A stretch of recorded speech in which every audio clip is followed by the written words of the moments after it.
Tell us about the 3-year hiatus you took for releases.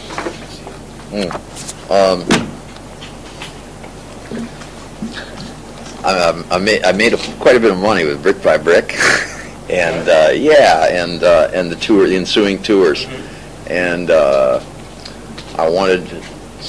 had some freedom, and I wanted to I used the time to. I got a base outside America in Mexico, so that I have somewhere to get away from them, and I spent a hell of a lot of time woodshedding, songwriting, and working on my guitar playing, and also putting together the first actual band that would tour, record, and tour again with me that I've had since I went solo. Yeah, so that's what I did with the time, other than gardening, and I got a cat and dog. Those were the important things that have happened in the last 3 years. And I did a film score as well, which was very good. Yeah, it's called Arizona Dream. I had a very big hit with that in France. Yeah.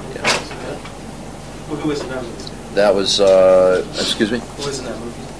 Johnny Depp, Faye Dunaway, Jerry Lewis, and who was the director? Emir Kusturica.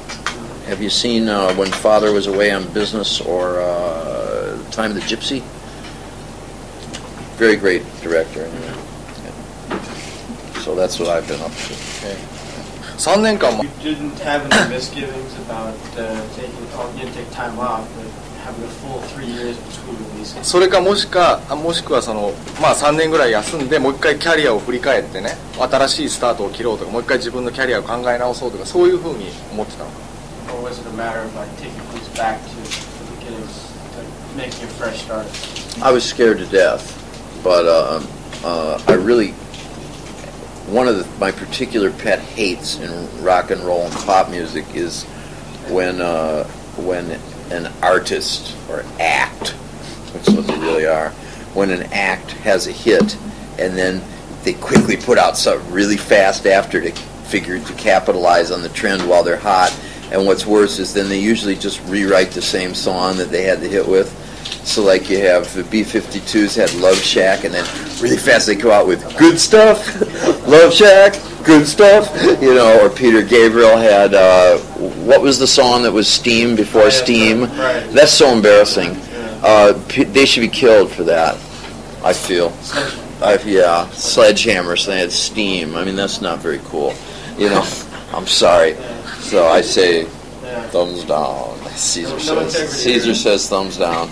So basically, I just didn't want to do anything like that, and so I needed to take a long time. I felt that I thought my records were getting consistently better the last 3 years, or the last 3 records, last 6 years. My one criticism of all those records would be that they were all too dependent on the musicians and the guitar players and the producers I could hire. I felt they weren't as personal to me as they needed to be to justify me having a career. So I felt that to justify me having a career, I had to get the ability to be able to sing and play a song that would live and breathe on my own before I brought the band in. And then I was going to have to make a record where it sounded like I was right up here kind of talking to you, right like that. Or when it was a loud song where you really got the feeling where you could see me standing in that room in all my messy glory. And that's what I tried to do. そのせいかもしれないですけど、この Maybe because of what you were talking about like leaving your imprint on the song before you get to the producer or the musician. Perhaps because of this, the album American Caesar is a more well-rounded view of you, whereas he says previous efforts have sort of tended to feature one side or one facet, a very violent side of you, and some other side, sort of isolated on one element, as opposed to a well-rounded view. That's very true. Generally, a lot of my albums, They tend to go with the flow of whoever I'm hanging out with. So, like you have Metallic KO, where I was hanging out with a bunch of bikers, drug dealers, sluts, and whores in Detroit, and you get, wow, all right, and you get this kind of a thing because what's going on, and if I was hanging out with David Bowie, then the ones I did with him tend to be a bit more theatric. So I'm a bit swayed that way. I have a kind of unique. I think I'm fairly unique among the contemporary American musicians, the ones that can put out records, in that I really appreciate all different types of people. I'm really interested in, like, I would be happy to make a record with, I don't know, I think Sinatra should have done his record with me and not with all these silly people, I think he would have been better off. So there's a real wide range of types of people I like. I like real dumb heavy metal fans a lot, and I like that kind of music, but only when it's really stupid and negative. Really negative death metal. I like this, but I also like very much, I like the Cocteau Twins, very, very much, and everything in between. So I don't have one particular crowd I fit into. And at my shows, I get a very wide mix of people because of this. So on this one, I was aware of all those things, and I kind of wanted to make sure I got every different kind of thing in that I knew how to do. It was kind of, to me, that was like, I wanted to show, okay, this is me, それでも今なおそのイギーポップっていうとそういうバイオレントで I guess you're still sort of pigeonholed as the old violent and wild Iggy Pop, Iggy Pop, a man of many values. That's less and less so. I'm pigeonholed. It's the same old thing, really. I'm pigeonholed by whoever's threatened by me. For instance, like if you're a music critic for the USA Today, or one of these very, very square papers, those people don't have much integrity, and somebody like me that threatens them. The way I'll stick up for what I do is a threat to the kind of person they are. So they'll look for something on me that they can tag and patronize me and laugh and keep it down a little bit. But that's okay because they don't really have too much. Frankly, at this point, there's not too much power in the press. All these things really mean, let's face it, we do an interview like this. Most people will just pick up a paper and they'll see how big is my picture, how big is my name. And there will be some people out there who will actually read this interview for content and want to get something out of it, and that'll be great. But most people aren't that deep, so it really doesn't matter. That's why It doesn't matter what they say. But it gets to me sometimes, and like DJs and the entrenched germs of the record business, and of the entertainment world, the virus people, they don't really want to see any more than one side of me. But I encourage that because I hate them and I like to get up their fucking tree. I fucking hate them. Yeah. Unlike a lot of other artists whose themes throughout their lyrics have changed throughout the years, you've sort of remained faithful to it's what he calls the idea of a primitive urge, primitive impulse. It seems to be your guiding light. That's interesting. Even though he said your music has sort of taken changes. Yeah. It's taken that commercial change. Yeah, sure. Primitive urge. Yeah. I'm not quite, 例えばこうアメリカンシー on American Caesar, you sing about kind of rage maybe teenagers on the street would feel. Oh, which I is see. rather unusual for a man in his 40s. I see. Yeah. I think all men in their 40s feel the same things I do. I think they all feel it, and they just won't live with it anymore because it gets teenager on the street. most teenagers really aren't on the street. They live at home, and they don't have to face the consequences of their actions. So they can go out on the streets and pose for a while, be real cool, and then go home, and mom and dad will sort of take care of everything, right? That's your basic rock band. And then when you become an adult, you face the consequences of your actions, and most of us as adults have to sweep all that anger and all our extreme emotions under the rug and live. And so do I. I'm exactly the same. The only difference is that my work deals in those things. So yeah, I hold on to that, but only in work. In my regular life, I'm just like most adults with the same regrets and the same limitations, and I make the compromises we all do. I'm a pussycat at home.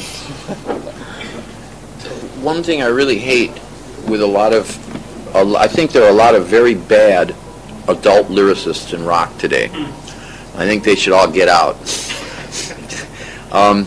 And I think what they do is they trade on a sort of a con, or what they do is they write these sophomoric, fake feeling lyrics to the effect of, yes, I'm an adult now and I've learned these adult things, and I've really see from this mature viewpoint now, and I've learned about loving everybody and all this other crap they don't really believe. And then they feed it out to a lot of adults who really want somebody to say that to make them feel good. And they're in the feel-good business, I call it, and I don't buy it. And I just don't like that kind of writing. And I particularly hate, the other kind I hate that you hear a lot from the more mature songwriters, is songwriting that's so metaphorical and allegorical, you don't know what the fuck they're talking about because they don't dare come out and say anything.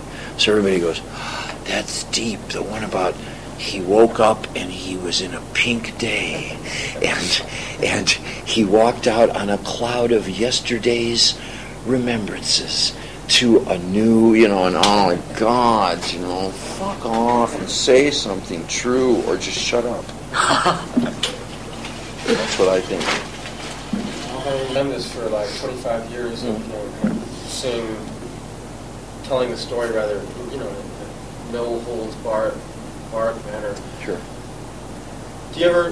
Are you ever gripped by doubt that, like, well, where's this getting me, or do other people like your own age say something like, why do you keep on saying shit like that? I mean,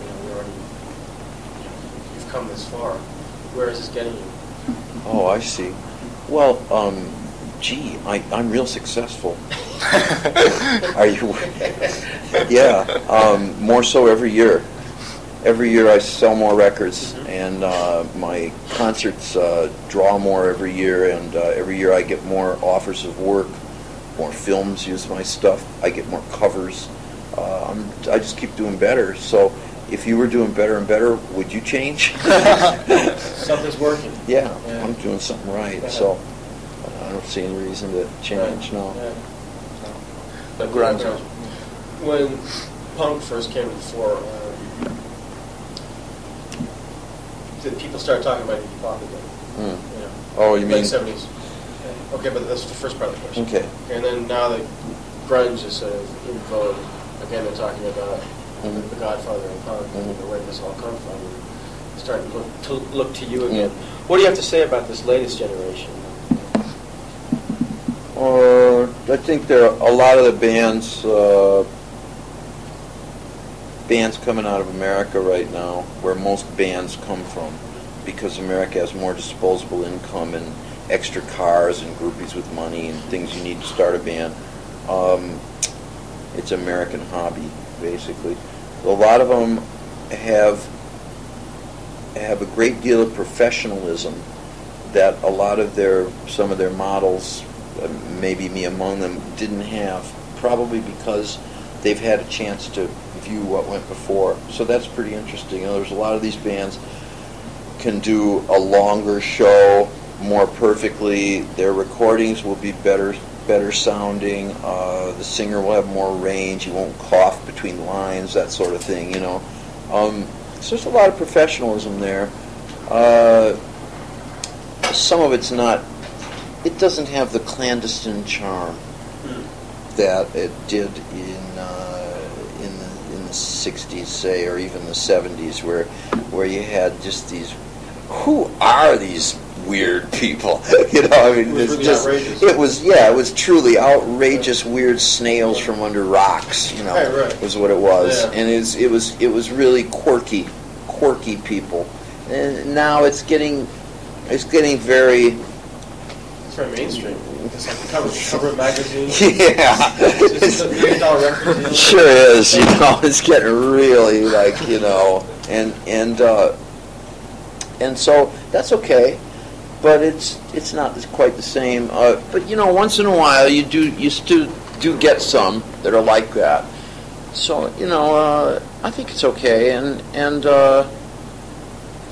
I'm happy. I tell you, I'm just really happy if anybody listens to my records, my music. I'm really thrilled, you know. So I just like, for me, it's like Christmas right now, because you know, people older than me and a lot younger than me, like lots of people are checking it out for the first time, and so I feel like, wow, this is great, you know. So I don't have any quarrel with any of it, you know. Yeah, we can't read it too. Yeah. I wanted to ask you about some of your old contemporaries, starting with David Bowie. Bowieの現状。今どう？ What do you think about Bowie now? What do you think about what he's doing now? He's doing a different. He's really not what I would consider actively in the music scene per se anymore. I think he's more of a. I would call him a big league personality at this point. And so a lot of my friends say to me, God, what's wrong with fucking Bowie? He's fucking lost it, man, you know? And I would say, you know, if you looked at it from a street point of view, that would be true. He has zero street cred right now. Done. But what he has done, he worked very, very hard to make some. He made a string of brilliant records in the 70s. He had fucking killer records, starting from Station, maybe even Young Americans, but certainly from Station to Station. And from Station to Station right on through up till Let's Dance. He made fucking great stuff. Low and Lodger, and some of this stuff is killer. And what he's done is, after Let's Dance, he capitalized on the success of that and got himself to the point where he had a platform where he could bring all that old stuff into the light, and it's all gone platinum in the States now. He brought it all out on Rykodisc in really good quality, really beautiful booklets, and repackages are killer, and basically by doing that and doing concert tours and having Philip Glass perform Low as a symphony and doing different TV things and you know, this movie, that movie, this sort of charity appearance, that sort of charity appearance, he's put himself into another category where he's become kind of an archetypal, well-dressed Englishman. In the tradition of David Niven, Noel Coward, although Noel Coward was American, I think, same feel, kind of Fred Astaire. Who else? Peter O'Toole, a little bit. He's going that way, and of that he's doing a great job. So that's what I would say about what he's doing, and he owed it to himself to take all that old stuff that only a few people knew about and bring that to the light. And I understand what he's up to. And he put a lot of care into that rather than trying to continually make new breakthroughs, because it's not always the time to make breakthroughs. Was Tin Machine his last shot at redemption?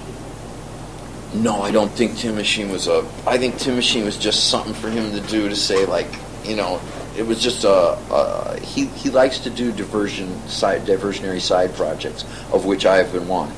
Well, there was a lot of you in Tin Machine, I thought, what he was trying to do. Well, yeah, I think he's used me throughout the years at key times as a sort of a Alter ego?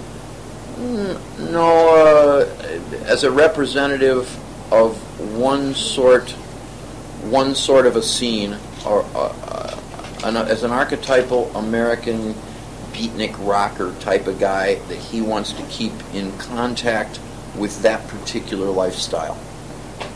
Basically what I am is I'm a street kid from the Midwest of America. I'm still emotionally, when I want to have a good time, I am emotionally a 19-year-old, 20-year-old, regular street kid, not too low class, not too high class, from the middle of America. I've never seen the ocean yet, you know, and I just like to hang around and like smoke my dope and and look at this cool girl and watch the bands, and that's what I'm really like. And then I have all these wiles on top of that I've learned with my sophistication and my worldly career and all that wank, and but that's what I think that's what he sees in me. And he's the kind of guy that keeps contact with a lot of different types of people. He also has people in the gay theater world that he keeps contact with, and with. You're a street correspondent. More or less. There you go. That would sum it up. Yeah. Okay. Yeah. Lou Reed. Lou Reed's certainly a model, from one of my models musically. In other words, there would be probably Lou Reed, Jagger Richards, Bob Dylan, Chuck Berry, Bo Diddley, who else? Jim Morrison, Harry Partch.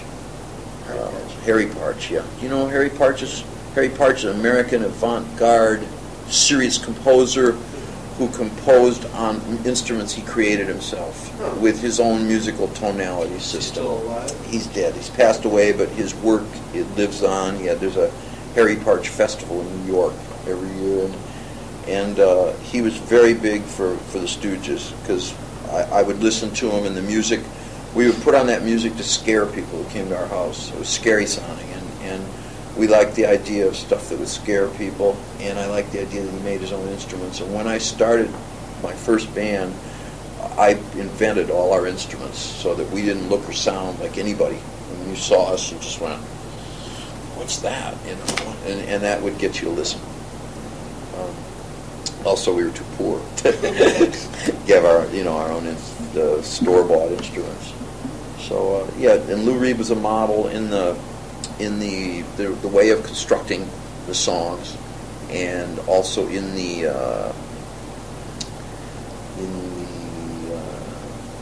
quality of the lyric.